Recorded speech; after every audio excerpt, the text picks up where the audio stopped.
Ready to elevate your credit understanding and score? With insider tips and a plan, you can take action to improving your score, which can save thousands in unnecessary finance charges. Let's tackle today's topic with your coach, Credit Christy.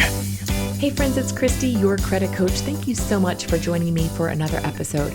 This one will be short and dirty as I just want to share a couple of things with you when it comes to real estate and maybe home affordability. I've had several people reach out to me saying, man, I am having a really hard time right now because my credit card balances increase month after month. I'm carrying forward literally thousands of dollars a month in credit card balances that I can't seem to pay off. And not only can I not pay them off, I can't pay them down. The balances are growing. And a big part of that is because of our increased cost of living, right? Inflation is still a little out of control. The federal government, via the Federal Reserve, is trying to do a good job of reducing inflation, which is how far our dollar will go in our spending. But for the last 3 months, at least from the time of this recording, which is the end of April, inflation has come in hotter or higher than expected. In other words, it's not coming down at the pace and the rate that they want it to. And that has been the point of the Fed raising the Fed funds rate for the last couple of years, is to reduce inflation. But it's not happening at the time and pace that they're desiring it to.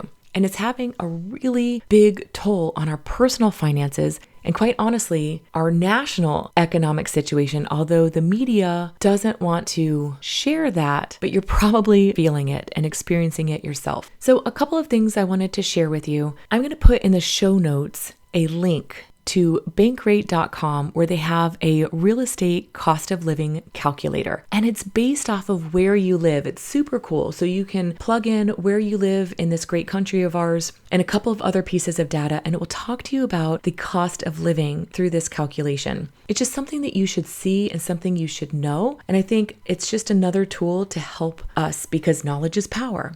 The other thing is our housing cost should be a third of our gross income. Gross income means before deductions such as taxes, insurance, 401k contributions, those kinds of things. So if you earn, say, $6,000 a month before any of those deductions, your housing payment should be around $2,000. But let me ask you, when you look at your gross income and your housing payment, whether it's rent or a mortgage payment, does it exceed that?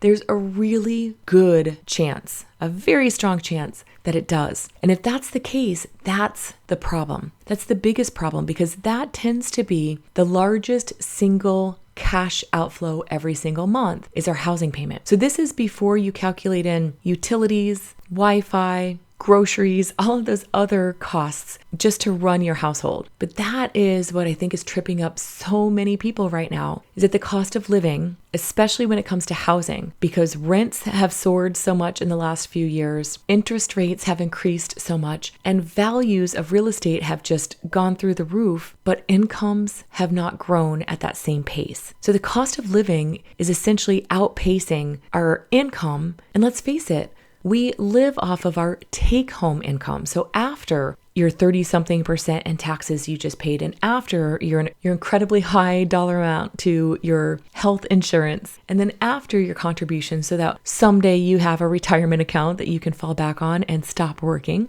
and then what's left just doesn't seem to be enough. So friends, you're going to have to find other ways to cut from, or those credit card balances are going to continue to mound and increase to a point where you're going to feel smothered, buried, where it's going to feel like you're digging yourself in such a deep hole that that hole is going to start feeling like a grave. And then you can't show up as your best version of yourself to the world when you're feeling financially strapped. So what does that look like? Can you find a cheaper housing payment? Potentially not. Can you take in a roommate? Can you shop at a different place? Can you reduce your utility bills by maybe turning off lights behind you when you leave a room, by having the air conditioning not so low as to save costs on your electric bill? Can you shop insurance for health or auto or homeowners insurance? Can you ask for a raise? Can you get a side hustle? We need to start thinking a little bit differently, but sometimes that's hard to do when you're so in the thick of it that it feels like there's no way out. So I want to encourage you today, there is a way out. We just have to get a little creative.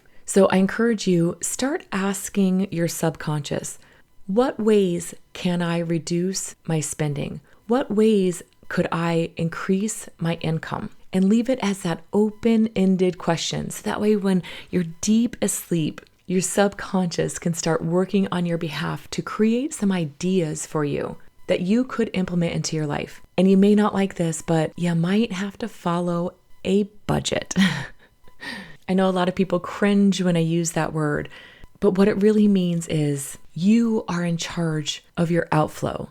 You are in charge of your spending. You're telling your money where it needs to go to best benefit you. If you can look at it from that perspective, rather than it being restrictive and a fun killer or joy remover in your life, you might see that it is there to work for you and not against you. It will also give you a really clear snapshot of where your money is going and opportunities on where you might be able to cut back a bit. I'd like to know your thoughts on this and how you're feeling in the world today. Send me a message at questions@creditchristie.com. Thank you so much, friends, for listening. And until next time, stay well.